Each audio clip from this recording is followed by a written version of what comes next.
मित्रांनो, साधी माणसं या मालिकेच्या आजच्या भागामध्ये सत्या आता खूप चिडलेला असतो आणि तो आता निरूपाच्या बोलण्याचा विचार करत असतो की निरूपा नेहमी मला पाण्यातच पाहते, अजिबात ती काहीही ऐकूनच घेत नाही आणि नेहमी मला दोष देत असते. आता हे तिचं असं बोलणं ऐकून ऐकून त्याचबरोबर बोलणं आठवून इकडे सत्याला खूप त्रास होत असतो. तेव्हा तो आता खूपच चिडलेला असतो, कारण आता निरूपा सतत त्याला दोष देत असते. त्याचवेळी आता मीरा तेथे येते.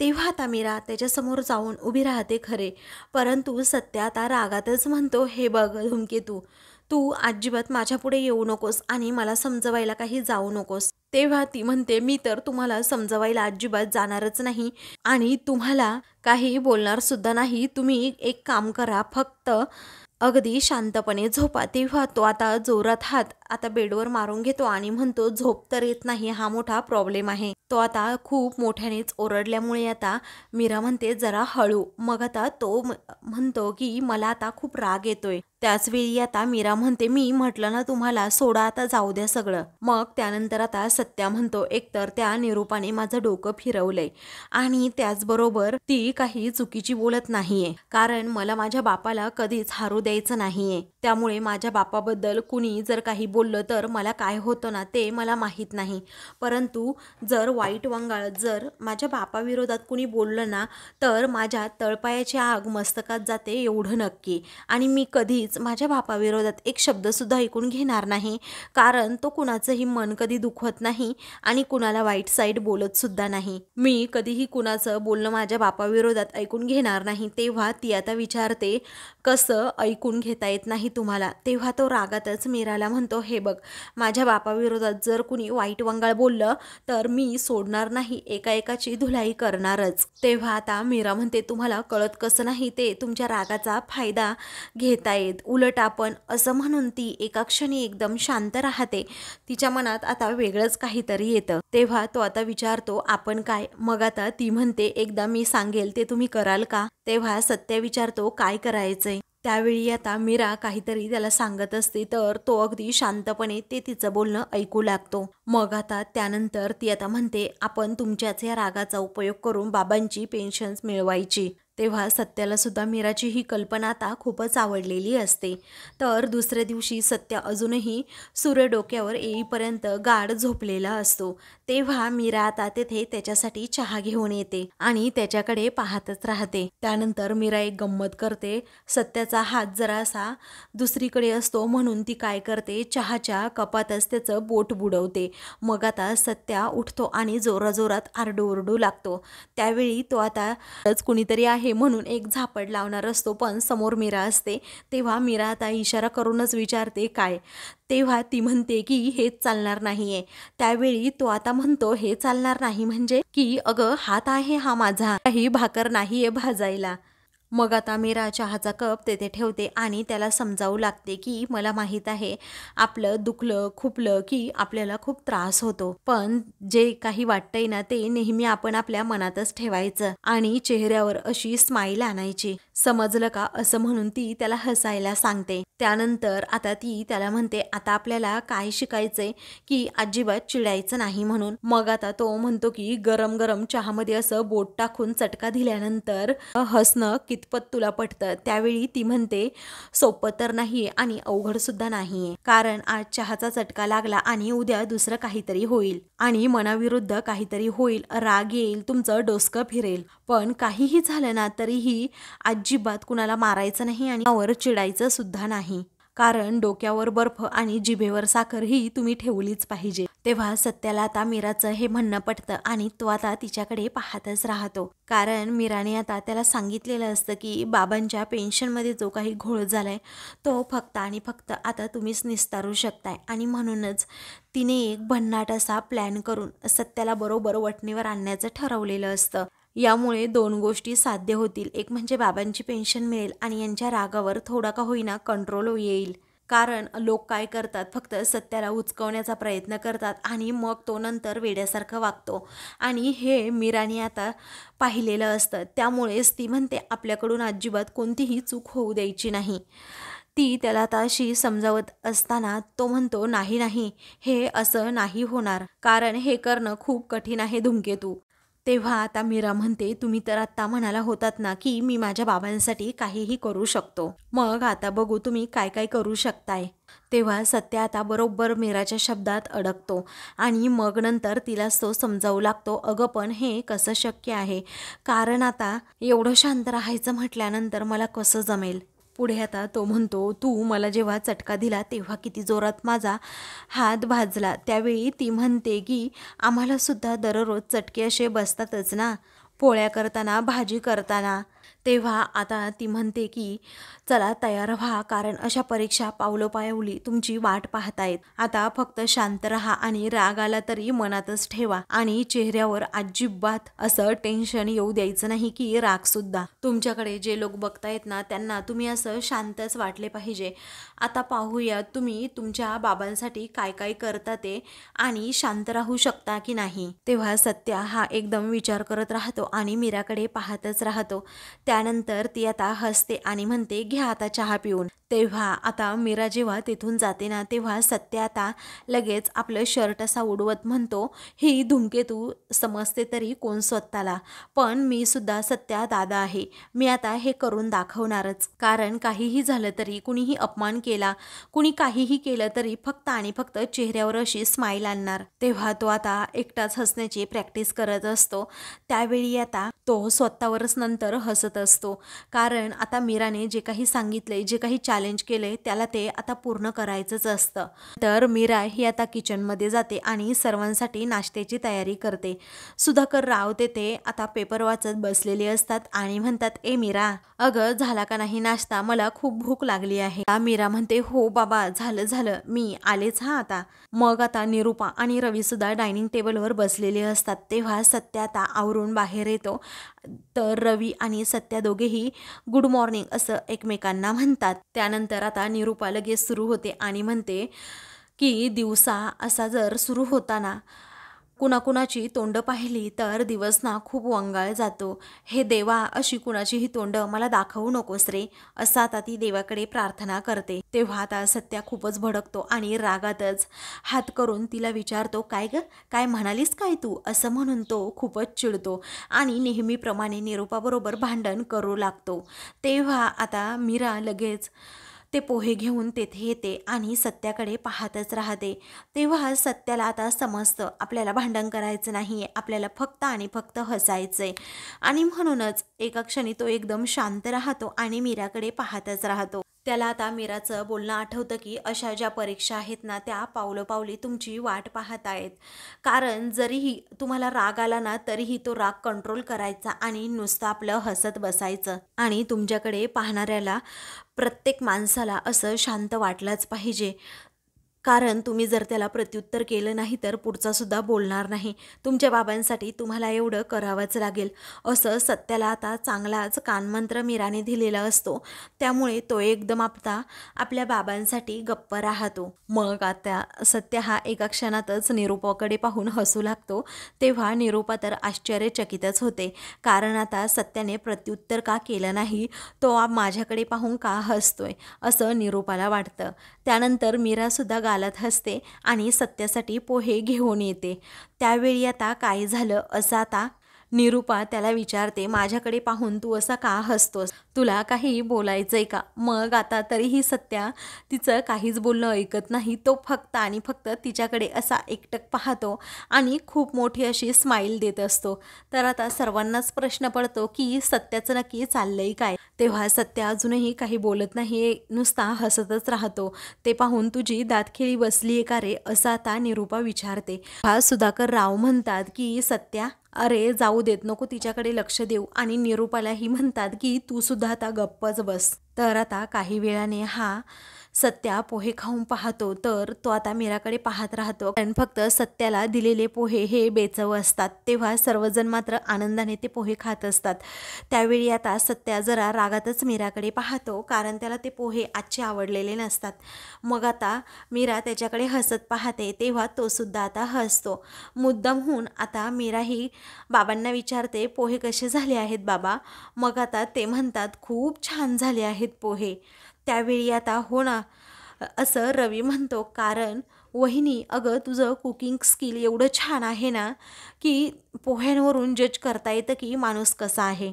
म्हणजे कसं असतं ना, पोह्यांमध्ये तिखट, मीठ आणि साखर हे अगदी परफेक्टच असलं पाहिजे. आणि जर ते पोहे हे मौसूद झाले तर 100 पैकी 100 मार्क्स. आणि वहिनी तुला एक सांगू का गं, तुला 100 नाही तर 1000 मार्क्स आहेत असं म्हणून रवी आता तिने जे पोहे केलेले असतात त्या पोह्यांची खूपच अशी स्तुती करू लागतो. मग आता सत्या नुसता नुसता त्या पोह्यांकडे पाहतच राहतो. पुढे आता रवी म्हणतो 1 नंबर पोहे झाले आहेत. तर सत्याला काहीच कळत नाही की 1 नंबर झालेत की कसे झालेत, की हा उगीच मुद्दामहून आता मीराला बरं वाटण्यासाठी कौतुक करतोय. तर आता रवी आणि सुधाकर राव हे मीराने केलेल्या पोह्यांचं सारखं कौतुक करत असतात, म्हणून निरूपाचा जळफळाट होत असतो. पण ती आता गप्प बसूनच पोहे खाऊ लागते. त्यानंतर सुधाकर राव विचारतात, काय रे, तुम्हाला तिकडे केटरिंग्समध्ये एवढं सगळं काही शिकवतात का? मग आता तो म्हणतो, हो, आम्हाला पोह्यांपासून सगळं शिकवतात. आणि कसं आहे ना, वधू परीक्षेत पहिल्यांदा कांद्या पोह्यांचाच कार्यक्रम असतो. तर आता सत्या हा एकदम विचार करू लागतो की काय करावं, हे पोहे तर बेचव आहेत. त्यानंतर सुधाकर राव म्हणतात की तुला तर वधू परीक्षेचे वेध लागले असं म्हणायचं. मग आता रवी खूपच गोड लाजतो आणि म्हणतो की नाही बाबा, तसं नाही. त्यानंतर निरूपा ही रवीकडे पाहतच राहते आणि त्याला विचारते, काय रे, कुणी आहे का? मग आता तो जरा घाबरतोच आणि मग सुधाकर रावांना म्हणतो, पप्पा अहो तुम्ही कुठला विषय कुठे घेऊन गेलात? मला फक्त एवढंच म्हणायचं होतं की पोहे फर्स्ट क्लास झाले आहेत. तेव्हा तो आता निरूपाला विचारतो की कसे झाले आहेत. तेव्हा ती म्हणते बरे झाले आहेत. तर सत्य आता निरूपाकडे पाहतच राहतो. मग आता सत्यालाही आश्चर्याचा धक्का बसलेला असतो, कारण निरूपाने सुद्धा आता पोहे बरे झाले आहेत असं म्हटलेलं असतं. त्यानंतर सत्या म्हणतो की हट, आपल्याला तर पोहे अजिबात आवडलेले नाही आहेत, हे असं कुठे असतं का? असं म्हणून तो मीराकडे पाहतो. तर मीराही त्याच्याकडे पाहतच राहते. तेव्हा सत्य आता एकदम शांत होतो, कारण आता मीराने जेव्हा रागात त्याच्याकडे पाहिलेलं असतं तेव्हा तो लगेच आता हसतो आणि म्हणतो, म्हणजे अगदी छान पोहे झालेत. मग पुढे आता तो म्हणतो, आत्ता मला पोहेच नको आहेत. तेव्हा मीरा म्हणते, पण आता तुम्हाला हे पोहे खावेच लागतील. त्यावेळी सत्या मीराकडे पाहतच राहतो आणि तिला विचारतो, का काही जबरदस्ती आहे का? असे कसे खावे लागतील? त्यावेळी मीरा म्हणते, खावे तर लागतीलच. निरूपाला आता काही समजत नाही या दोघांचं नक्की काय चाललंय. मग आता मीरा ही पुढे येते आणि लगेच सत्याला पाणी प्यायला देते. त्यानंतर आता मीरा जेव्हा त्याला पाणी देते ना, तेव्हा सत्या हळूच म्हणतो, तू जर का अशी वागत राहिली आणि माझी चिडचिड झाली तर मला काही सांगू नको. त्यानंतर आता मीरा एक सल्ला त्याला देते की एक घास खाताना एका मित्राचं नाव घ्यायचं, दुसरा घास खाताना दुसऱ्या मित्राचं नाव घ्यायचं. पण तेव्हा तो म्हणतो, हो समजलं समजलं, अजिबात चिडायचं नाही असंच ना? मग आता ती म्हणते हो, असं म्हणून ती त्याच्याकडे पाहून हसते.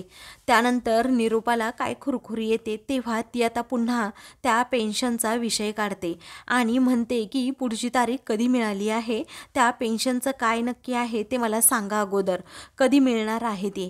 त्यावेळी आता सुधाकर राव म्हणतात की अगं, रेल्वे खात्याचं काम असतं, जरा लेटच होईल, हे सरकारी काम कसं असतं तुला माहीत आहे ना? तेव्हा होऊ दे काम बाबा एकदाचं, म्हणजे कटकट तरी जाईल, असं आता निरूपा म्हणते. त्यानंतर आता सर्वजण पुन्हा एकदा पोहे खाऊ लागतात. तर आता सत्या पक्या असं म्हणून एक घास खातो.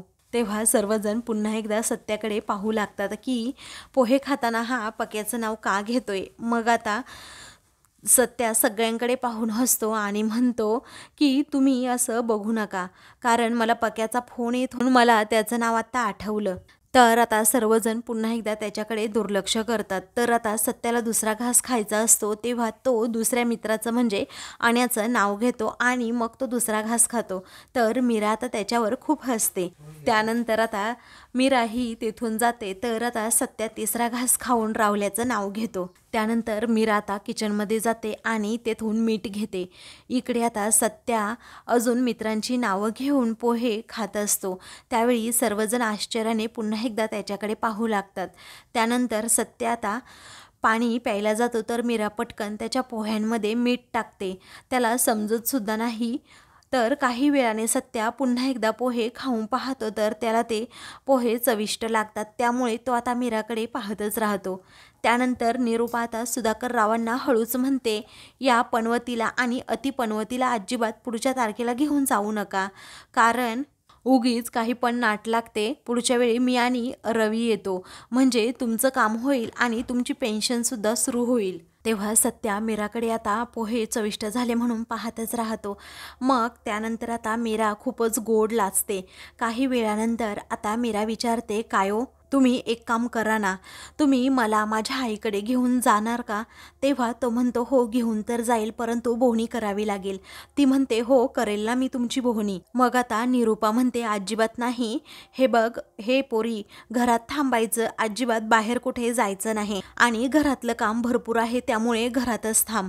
तेव्हा आता सत्याला राग येतो आणि सत्या रागातच म्हणतो की काय ग निरूपा, कुठे काय सारखं आपलं घर घर घर, तिला जायचं आहे ना तिच्या आईकडे तर जाऊ देत ना, तू कशाला मध्ये उगीच खोडा घालत असते, असं म्हणून तो आता निरूपाला पुन्हा एकदा चिडूनच बोलू लागतो. त्यावेळी आता मीरा त्याच्यासमोर जाऊन उभी राहते आणि म्हणते की काय?